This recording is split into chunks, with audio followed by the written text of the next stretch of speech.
You're listening to The Money Hour with your host, Tina Mitchell, and co-host Keelan Harvey on Alternative Talk AM 1150. Now, back to the show with local mortgage experts Tina Mitchell and Keelan Harvey. Welcome back to The Money Hour at 1150 AM KKNW, the Saturday, October 12th show. I am your host, Tina Mitchell. And I'm your co-host, Keelan Harvey. Your local mortgage experts. We bring in each week the best of the best in all areas regarding your financing so we can help you in today's economy. If you're hearing our show at a different time or day, you are listening to a rebroadcast, but we're here to connect you with the guests that we have on the show today. Please call the show at 1-855-400-1150. Again, that's 1-855-400-1150 or online at themoneyhour.com. In studio right now, we have Danielle LaFleur of Easy as Pie Design. Love that name. Maximizing your websites and marketing dollars. Danielle, thank you so much for coming into studio. Thank you so much for having me. As far back as we go and we keep getting connected, we were talking about the, before we started the show here today, I've known you for 20 years from doing your first mortgage and no contact, and then introduced to my coaching program, went through that, and then now somebody else introduced you to the show. So all of these connections have been introduced. The universe keeps putting us back together. Yeah, it's so exciting. So excited to have you. And a little bit about Danielle. Danielle has over 27 years in marketing, IT, and network design, development, and training. She is the owner of Gray Lux and understands the real needs small businesses have in creating value both online and in person with their clients. Danielle is dedicated to creating successes for her team and her clients. So Danielle, Easy as Pie Design, it provides website development and internet marketing solutions. Give us some insight. I want some goodies. Let's see. What a sweet name. What a sweet name. Isn't that a great name? Yeah, that was after 2 glasses of wine. And Love then it. I was like, I can't believe this is available. Like trademark fast. So Love it. So, I started off the company. When we started, we were just doing website design, and we realized that we were doing our clients a huge disservice because it's no longer the idea that you build it and they will come. Actually, there's so much out there, and marketing takes so much precedence into a company and building a company up that we realized our clients were just really disserviced. And so we've utilized all that marketing knowledge that I had on the back of my head from degrees and our staff degrees and stuff like that, and just started implementing the marketing side of it as well. And so we help our clients not just build their website, but actually move their businesses forward as technology changes. Yeah, well, when moving your business forward, you have to follow technology, and you've got to have all of those. Having somebody exteriorly looking into your business is critically important. So, Danielle, it sounds like you do a lot of stuff. So is this really expensive for a solo entrepreneur? Because there's a lot of them to hire you. It is. It does sound really expensive. And what surprises me is how many people are too scared to even call or book an appointment with us. So we actually have a service where we'll do a no-fee consultation, and we can just meet with you and tell you, hey, is this a good fit? And if it's not, we can recommend somebody that might be a really great fit for you to get started. But we all start somewhere. I started somewhere. And Tina was with me when I started. So we all start and somewhere. You got a mortgage when. And I got a mortgage from Tina. It was fantastic. I went to a class. It was fantastic. So, we all start our process and learn. So just call, book an appointment, and it's just 15 minutes, no obligation. And we'll get you on the right path, one way or the other. We'll get you on the right path. So, Danielle, speaking of money, I know that's a common stress from business owners, obviously, and it's a downward spiral because you get the scarcity mindset and all that, and it can really play a huge part in damaging your business. So, should you, as a business owner, invest in marketing, and is it a good way to move forward? I know what I would say to that question, but what would you say? I think it's a great question, and I like that you brought up mindset because I'm really big on having a good abundance mindset. I think that's that can be a crux on so many things, and I know Tina feels the same way as I do.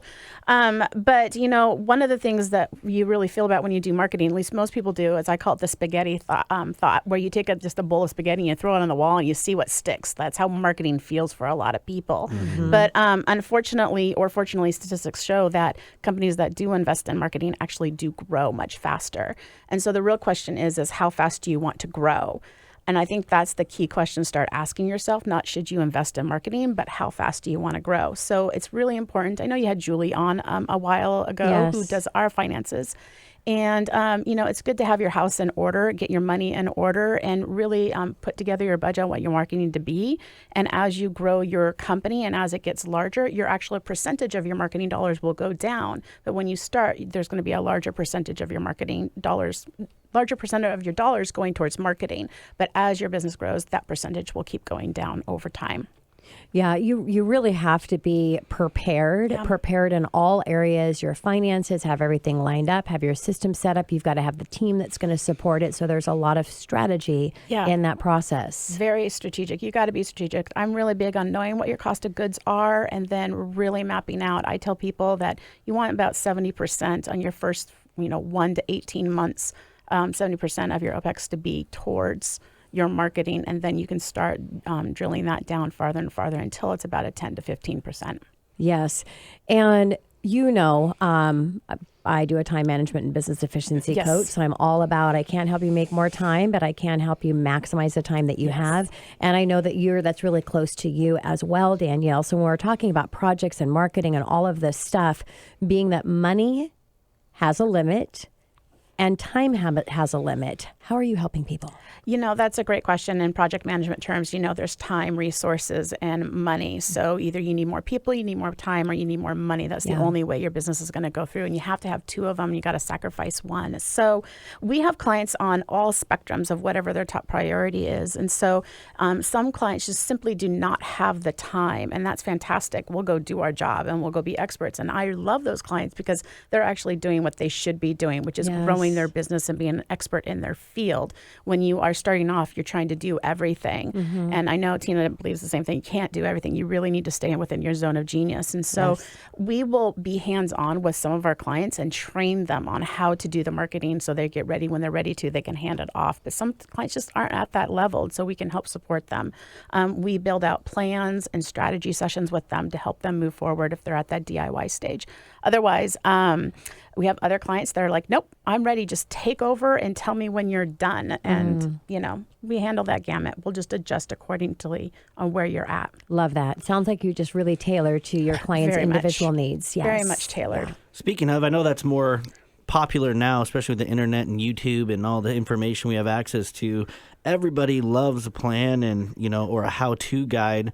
What do you offer for those DIY do-it-yourselfer folks? Yeah, like I said, we do have, a plan strategy session. And so we discovered that when we were working with our higher end clients, that was actually their favorite part was the strategy because, we're big picture people. So we love the strategy.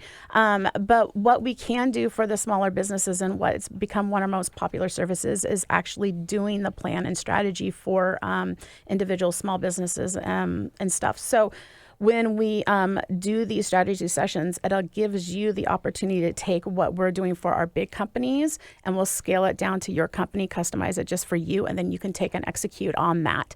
And so it's been a big hit. We had no idea that people wanted this, but just like you're going to go build a house, you got to have a plan. So you just don't go to the Home Depot and grab some, lumber and say, yay, right? Yeah. There's a plan that happens. And so we can give you a plan and we'll talk to you and align your brands and align your marketing and make sure that you're headed off in the right direction. And what a great service, Danielle, because I believe that everybody has a brilliant idea inside them, and that brilliant idea is attached to a passion that they have. And the biggest problem is they're trying to put it together themselves, where you are actually coming in and you're saying, okay, wow, that's your vision. This is where it came from, the story why. Here's the ending result and the difference you're going to make. And then now let me plug in step by step in what this is going to look like. Yeah. So that's really awesome, Danielle. Yeah. So for our listeners that might be listening to the podcast or listening online to this show, do you work with clients outside of Washington State? Absolutely. We have clients all over the country, which is beautiful about technology, right? You can have clients all over the country. What I find very fascinating is even though we have clients in New York and Chicago and Houston, and it's fabulous. I actually have clients who are local. Like I have a client that's only 5 miles away from me, but we still meet on video chat. So it actually doesn't matter where you're located at. I do require video chatting so you can have body language and visual and all that other kind of stuff. It allows us to record everything. So every meeting with us is recorded. You can go onto your own drive and look at it and later on and kind of review all your notes. So you can be anywhere in the country, anywhere in the world, actually, at this point in the stage. I actually just learned something. I require my coaching. I do one-on-one coaching, and I require to be on video. And sometimes people are like, "Oh, do you?" And sometimes somebody might not sign up with me because it's not a conference call; it's a video. And I'm like, "Well, it's not going to be the right fit." I just learned something. I'm going to tell them we're going to start recording it. It's love it. Fabulous. Yeah, because then they can listen back too. Love it. Yeah, it's great for my team. My team gets to know what we're talking about. Everybody's on the same page, and it's it creates more personal connection. Love that. Danielle, I was going to ask you, technology can obviously create a lot of confusion for people and all its different facets and how it's this ever-evolving, growing beast. Do you only work with tech companies, or do you work with businesses that don't have a lot of experience in marketing or technology, or are kind of clueless when it comes to that department? Yeah, it sounds as though we work with just tech companies, but really we don't. I have a client that doesn't even have a computer. They just know that they need to have a website. God. So, and I have another client that has no idea that there's something past AOL. So we have clients that are on one, and then we have clients that have capital funding and VC funding and stuff like that. So there's a wide gamut of what we work with. What we try to do is, since our clients are so vast, from trade industries, real estate and land development, stuff like that, all the way into lifestyle brands, is that we really do try to customize it directly towards. Yeah. So Danielle, all of the success that you've had in business, and I know the most successful people have had the biggest challenges, and the difference is, and just as we've talked about at our last conversation, is that you use those as opportunities to learn from them, and you overcome those. So what's a challenge that you've had to face in your career, and how did you overcome that? I think over education. So I feel like I have to say yes to everything because my background is in network engineering, right? And so I can fix your router, or I can do something else, but really niching down and doing what I love to do that I know is really going to support small businesses and support medium businesses to grow to that next level. Yeah. I know that drives a passion. So just because you can do something doesn't mean that you should say yes to that. What you should be doing is niching down and really, again, like we said earlier, focusing on your zone of genius and allowing other people to work in their zone of geniuses and grow their own. So true. Danielle, share with our listeners what you're most proud of that you've achieved with your business at this point. I think my team. The clients, absolutely. I love my clients. We go hang out. We go have wine. If you become a client, we are best friends. We're going to be friends forever. But my team, I not only love creating jobs, but I love helping them grow. So I have team members that started off in Photoshop, and now we're training them in coding. And we have team members that started off in one department, and now they're heading up other departments. So growing the team has really been so much joy. And we're an all-female team as well. So it's so exciting. So having all these women in STEM and stuff like that is just really exciting. Well, Keelan's adorably masculine. So you just fit right in, right? We're not anti-men, just right now at this recording, we are all girls right now as we get in the week. So, but just growing the team and watching them grow and learn and develop and their families grow. And I love creating jobs, and I love giving people opportunities to grow. That's beautiful. And, Danielle, again, thank you so much for coming into studio. Very excited to have you here. Thank you. And if you're looking for a great marketing team and some brilliancy in putting a plan together on that big goal that you have, call the show at 1-855-400-1150 or go online at themoneyhour.com, and we will definitely connect you with Danielle. And this is your host, Tina Mitchell, signing off for the day. And your co-host, Keelan Harvey. We'll be here next weekend, same time, same place, right here on 1150 AM KKNW. Enjoy the rest of the week, everyone.